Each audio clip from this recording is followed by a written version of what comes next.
Let's see the last topic of the consumer protection act, that is the consumer forums. उपभोक्ता के जितने भी forum हैं और एजेंसियां हैं अब हम वो देखेंगे। कंज्यूमर प्रोटेक्शन उपभोक्ता संरक्षण चैप्टर का लास्ट टॉपिक। तो देखते हैं कौन कौन सी एजेंसीज हैं। For the redressal of the consumer grievances 3 tier system has been established by consumer protection act. ठीक है, उपभोक्ता संरक्षण अधिनियम के अंतर्गत 3 स्तरीय तंत्र की स्थापना की गई थी। इस 3 स्तरीय तंत्र की जो स्थापना हुई थी वो क्यों हुई थी? ताकि उपभोक्ताओं की शिकायत का निवारण हो सके। तो उपभोक्ता की शिकायत के निवारण हेतु 3 स्तरीय तंत्र की स्थापना हुई है उपभोक्ता संरक्षण अधिनियम के अंतर्गत। अब ये 3 स्तर की जो तंत्र, 3 स्तरीय जो तंत्र बना है, 3 टायर सिस्टम जो बना है, इसमें कौन कौन सी एजेंसियां हैं वो देखते हैं। तो इसमें आती है हमारी पहली district consumer dispute redressal forum, जिसको हम डिस्ट्रिक्ट फोरम के नाम से भी जानते हैं। सेकंड आती है हमारी state consumer dispute redressal commission, जिसको हम स्टेट कमीशन के नाम से भी जानते हैं। और इसके बाद आती है हमारी national consumer dispute redressal commission, जिसको हम नेशनल कमीशन के नाम से भी जानते हैं। ठीक है, हिंदी में इनको बोलते हैं जिला उपभोक्ता विवाद निवारण फोरम, शॉर्ट में हम इसे जिला फोरम से नाम से बोलते हैं। राज्य उपभोक्ता विवाद निवारण कमीशन, जिसको हम शॉर्ट में राज्य कमीशन के नाम से जानते हैं। और तीसरी जो है वो है राष्ट्रीय उपभोक्ता विवाद निवारण कमीशन, जिसको हम राष्ट्रीय कमीशन के नाम से भी जानते हैं। तो ये 3 एजेंसीज हमारे देश में है जो कि कंज्यूमर के जितनी भी प्रॉब्लम्स है उस और जो शिकायत है उनका निवारण करती है। और अब हम देखते हैं कि इनकी क्या संरचना है, क्या स्ट्रक्चर है इनका।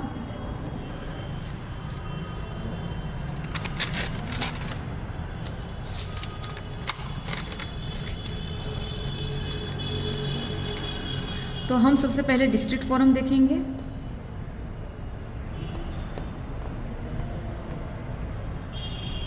हिंदी में जिससे हम बोलते हैं जिला फोरम।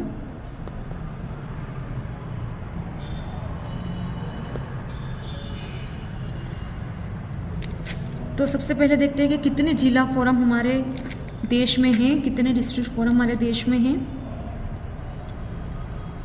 ठीक है, तो हमारे देश में हैं 644 डिस्ट्रिक्ट फोरम्स।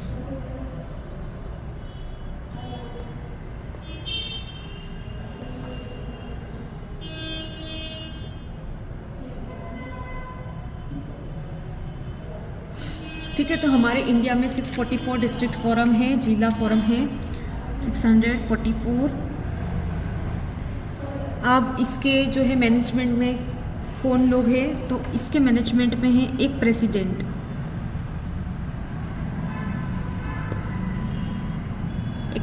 है और 2 सदस्य और हैं। 2 more members।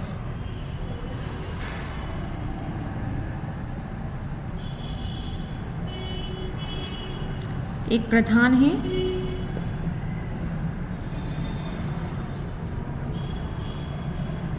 और 2 सदस्य हैं।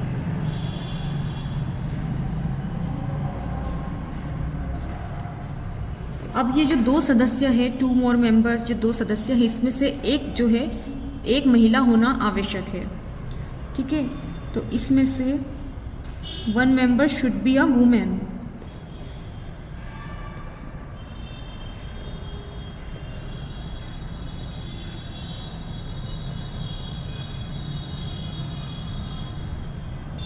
एक सदस्य का महिला होना आवश्यक है।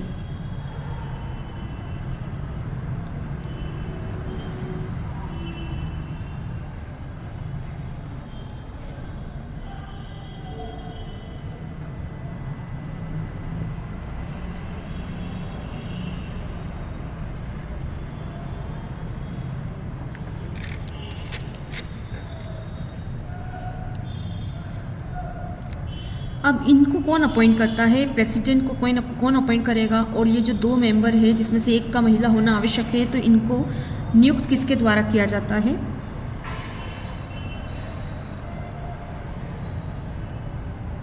तो इनका जो अपॉइंटमेंट होता है, जो नियुक्ति होती है,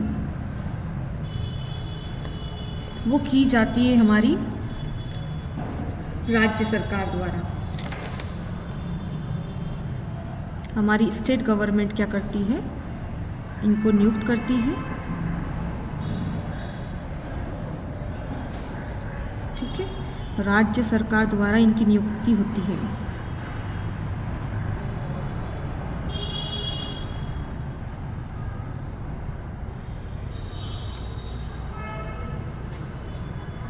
इसके बाद ये कितने अमाउंट तक की कंप्लेंट जो है उसको सुनते हैं, कितने राशि तक की जो शिकायतें हैं ये उनको सुनते हैं। तो हमारा जो जिला फोरम है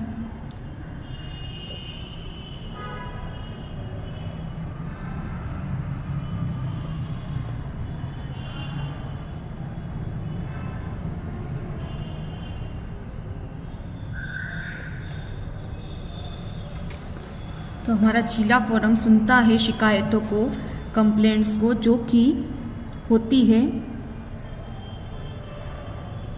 अप टू ₹20 लाख, 20 लाख रुपए तक की जो राशि होती है या जो कंप्लेन होती है उसको सुनता है हमारा जिला फोरम।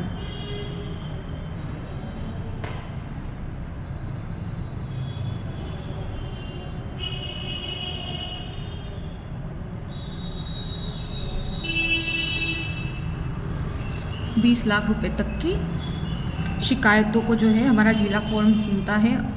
ठीक है, तो जो भी गुड्स एंड सर्विसेज है जो कि क्वेश्चन में है, या एनी कंपनसेशन क्लेम, जो भी कंपनसेशन के क्लेम हैं जो कि कितने तक के हैं, 20 लाख तक के हैं, तो उनके जितनी भी शिकायत, उनकी जो भी कंप्लेंट्स होगी, ग्रीवियांसेस होंगे, उसकी जो हियरिंग होगी डिस्ट्रिक्ट फोरम में होगी। और 20 लाख तक के होना चाहिए। 20 लाख के अबाव जो केसेस होते हैं वो डिस्ट्रिक्ट फोरम नहीं सुनता है।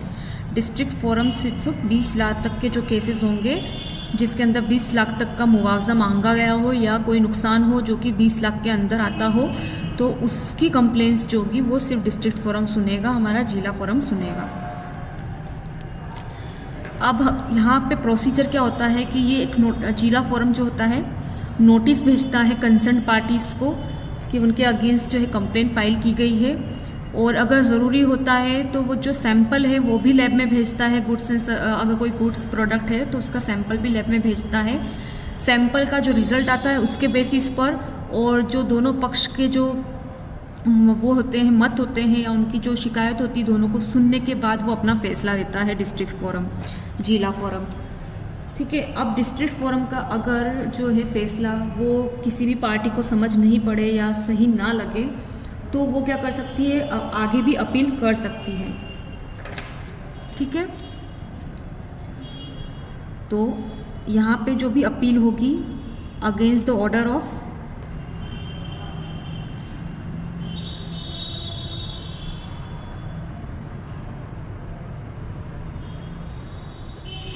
against order passed by district forum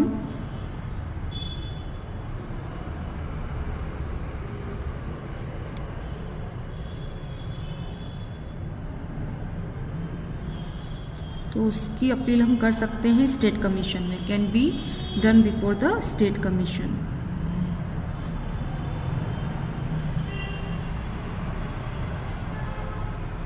पर आपको यहाँ चीज़ ध्यान रखनी है कि अगर आपने डिस्ट्रिक्ट फोरम के ऑर्डर के खिलाफ अगर कोई भी अपील करी है स्टेट कमीशन में, तो ये इस प्रकार की जो अपील होगी वो 30 दिनों के अंदर हो जाना चाहिए, within 30 days of passing such order.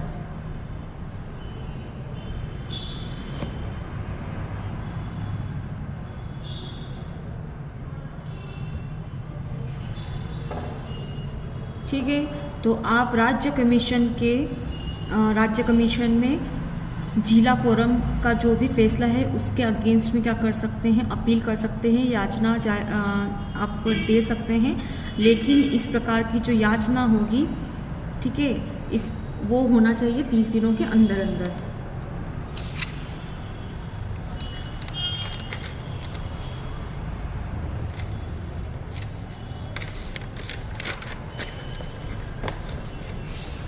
अब हम देखते हैं स्टेट कमीशन,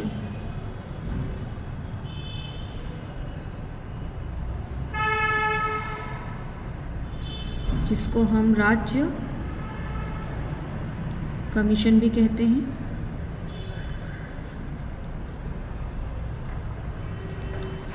तो अब हमारे देश में कितनी स्टेट कमीशन है? तो हमारे देश में है 365 state commissions.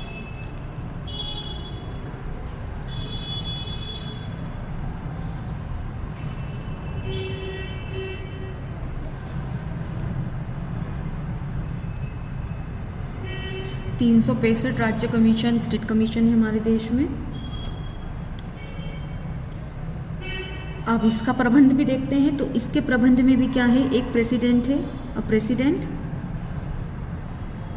And again 2 other members है।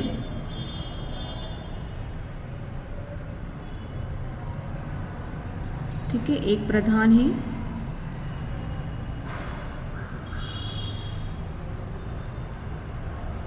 और 2 सदस्य है।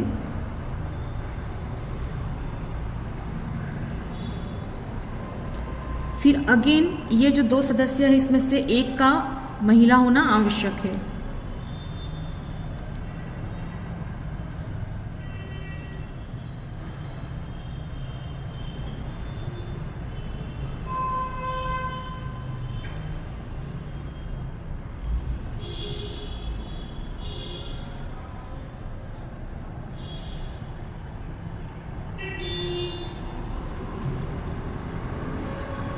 अगेन अब इनका अपॉइंटमेंट कौन करेगा? तो इनका अपॉइंटमेंट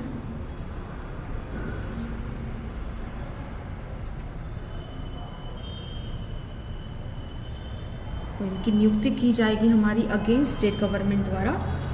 ठीक है, फिर से स्टेट गवर्नमेंट ही क्या करेगी? इनको अपॉइंट करेगी।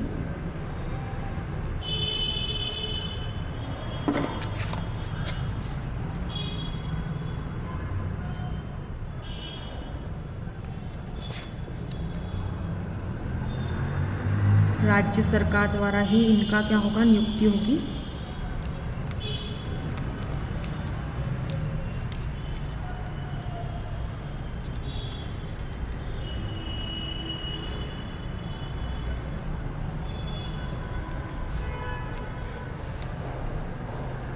अब हम देखते हैं कि ये जो है कितने तक के केसेस लेता है, कितने तक की कंप्लेंट्स सुनता है।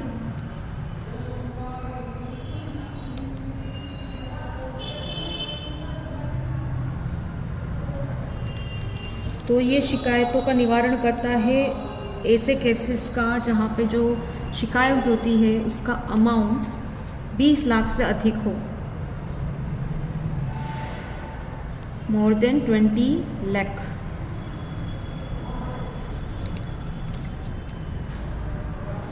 $20 लाख से अधिक के जो दावे होते हैं उसको ये सुनता है, लेकिन इसकी सीमा है 20 लाख से 1 करोड़ तक। लेकिन 1 करोड़ से कम, 1 करोड़ तक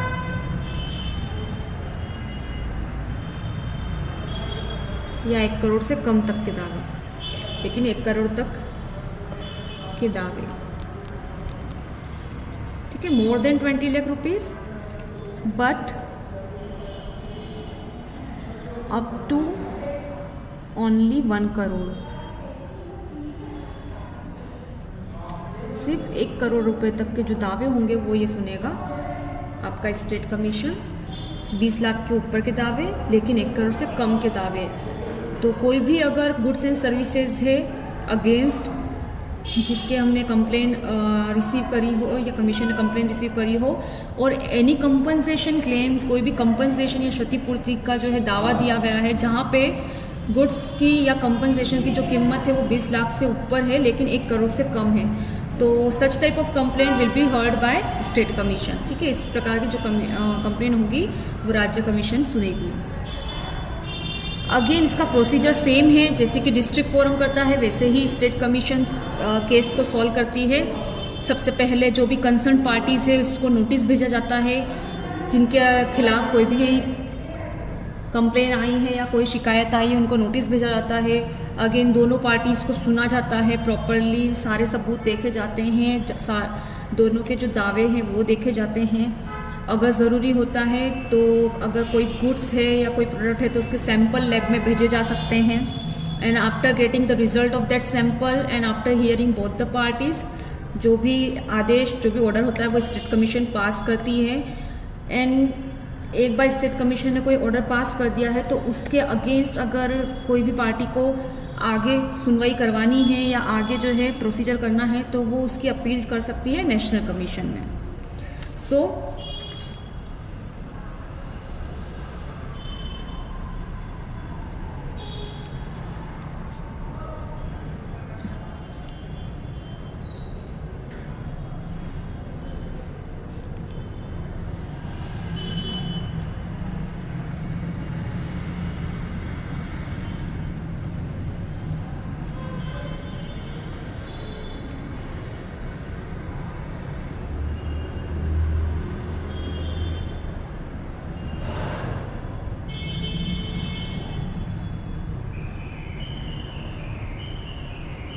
ठीक है, order passed by the state commission can be challenged by appealing before the national commission. अगर कोई ऑर्डर किसी भी पार्टी को स्टेट कमीशन का सही नहीं लगता है तो वो पार्टी फिर से क्या कर सकती है, याचिका दायर कर सकती है नेशनल कमीशन के बिफोर।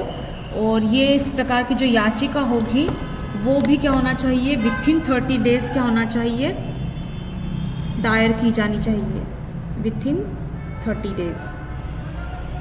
तो इस प्रकार की याचिका भी 30 दिनों के भीतर दायर की जानी चाहिए।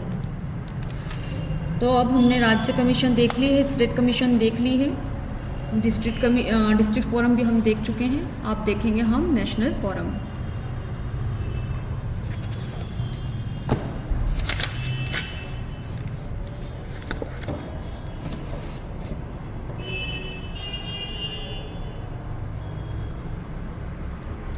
नेशनल कमीशन,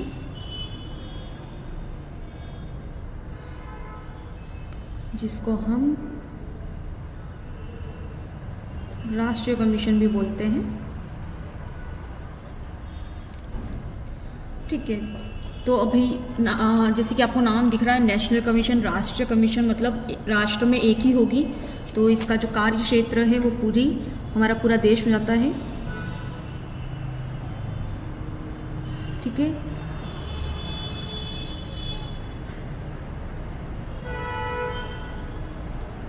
पूरा देश जो है इसके कार्य क्षेत्र में आता है, अधिकार क्षेत्र में आता है।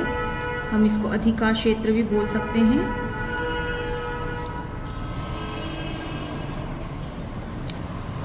तो इसका जो ज्यूरिडिक्शन है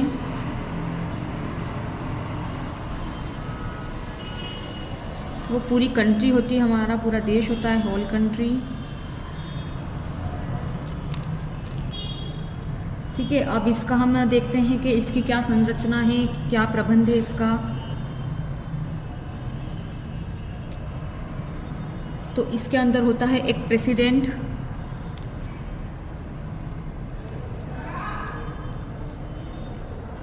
एंड 4 मेंबर्स।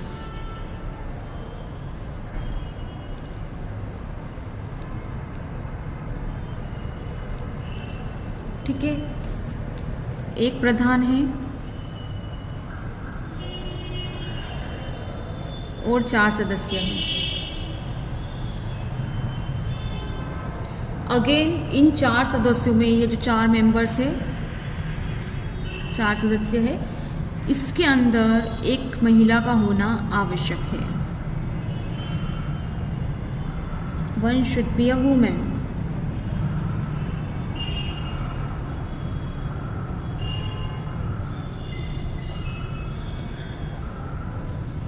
एक महिला सदस्य होना आवश्यक।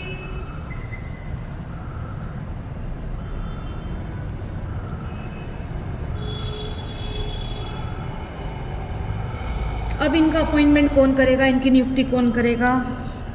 तो अपॉइंटमेंट देखते हैं इनका।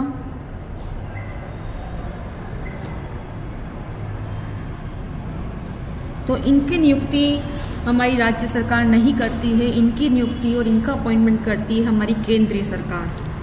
ठीक है, तो they are appointed by the central government.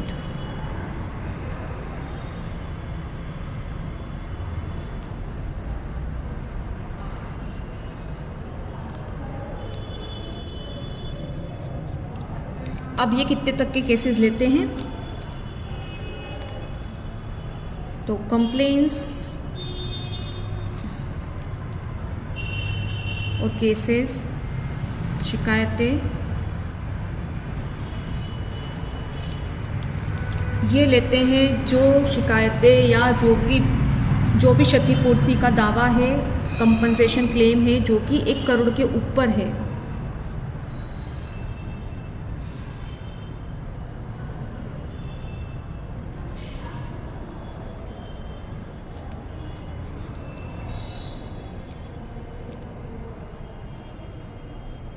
that are above 1 crore rupees।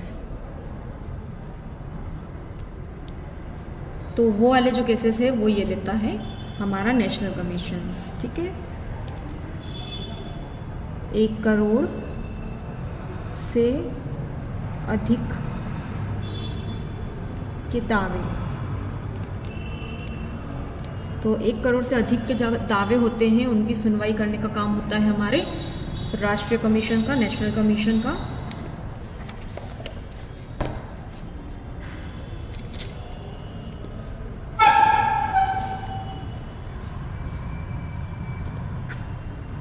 अब मान लीजिए कि नेशनल कमीशन का हमको जो है फैसला या ऑर्डर जो पास किया है वो सही नहीं लगता है, तो कंसर्न पार्टी किसके सामने अपनी याचिका दायर करेगी? तो देखते हैं।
ठीक है, अगर नेशनल कमीशन राष्ट्रीय कमीशन के अगेंस्ट याचिका दायर करनी है, उसके फैसले के अगेंस्ट याचिका दायर करनी है, तो वो याचिका जो है हमारे सुप्रीम कोर्ट में दायर की जा सकती है।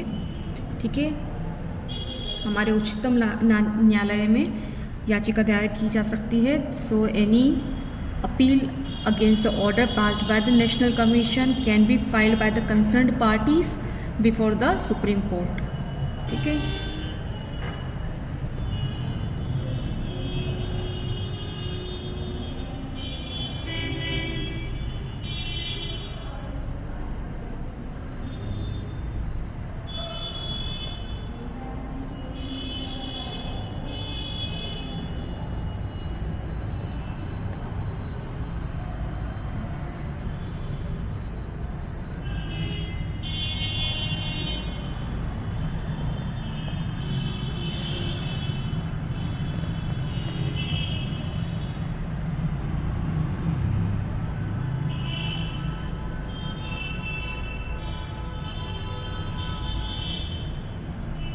सुप्रीम कोर्ट में राष्ट्रीय कमीशन के आदेश के खिलाफ याचिका डाली जा सकती है।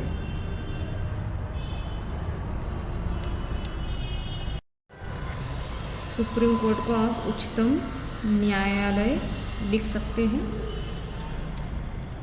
अब एक चीज़ जो नोटिस करना है यहाँ पे, वो चीज़ ये है कि आपने नेशनल कमीशन में अगर कोई किसी उपभोक्ता ने नेशनल कमीशन में कोई याचिका दायर करी है, तो उसका जो भी फैसला आएगा, तो उसका फैसला अगर पार्टी को सही नहीं लगता है या उपभोक्ता को सही नहीं लगता है तो सुप्रीम कोर्ट में याचिका दायर कर सकता है। लेकिन अगर उपभोक्ता या जो विक्रेता है, जो भी कंसर्न पार्टीज़ है, वो पहले डिस्ट्रिक्ट फोरम में याचिका दायर करती है, उसके बाद उसके फैसले के अगेंस्ट में वो राज्य कमीशन में, स्टेट कमीशन में क्या करती है, अपील करती है। और फिर स्टेट कमीशन का फैसला भी सही ना लगने पर जब वो नेशनल कमीशन में जाके अपील करती है, तो वो लास्ट जो भी ऑर्डर होगा नेशनल कमीशन का, वो लास्ट होगा। उसके बाद आगे सुप्रीम कोर्ट तक वो नहीं जा सकती है। किस केस में? जब वो शुरुआत से डिस्ट्रिक्ट फोरम से नेशनल कमीशन तक अपील कर चुकी हो। लेकिन अगर उसने जो है नेशनल कमीशन में ही सीधे अपील करा है और उसका फैसला उसको सही नहीं लगा है, तो ऐसे केस में फिर वो सुप्रीम कोर्ट तक, उच्चतम न्यायालय तक क्या कर सकती है, याचिका दायर कर सकती है। तो ये हमारा हो गया है 3 टायर सिस्टम।